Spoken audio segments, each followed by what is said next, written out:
Hoje é um grande dia para nós. Esse é o tempo. Dia 1 de maio de 2009. Um dia onde muitos comemoram o descanso do trabalhador, pois é o dia dele. Mas para nós, realmente, este é o dia de uma trabalhadora, pois é assim que nós a conhecemos desde os nossos primeiros dias de vida na Terra.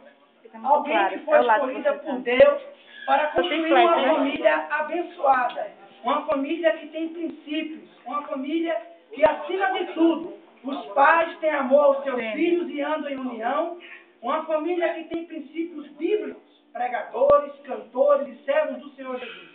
Uma família que, embora tenham suas divergências, nunca, mas nunca mesmo, chegaram a ter ódio um do outro ou se separar.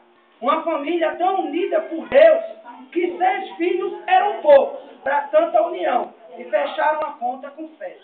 Hoje, a matriarca que levantou essa tão grande família de inteligentes, pregadores, cantores, intelectuais e trabalhadores, chega nesta mesa e olha para cada um dos seus filhos, netos, bisnetos e com a seguinte convicção: valeu a pena ter chegado aqui.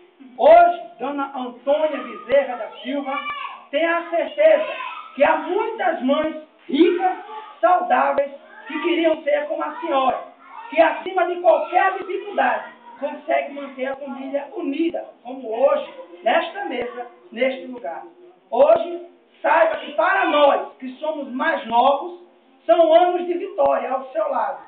E saiba que enquanto a senhora estiver conosco, estaremos sempre à sua disposição, lhe respeitando e lhe obedecendo, porque a senhora é e sempre será a nossa matriarca, que levantou este rebanho, que é seu.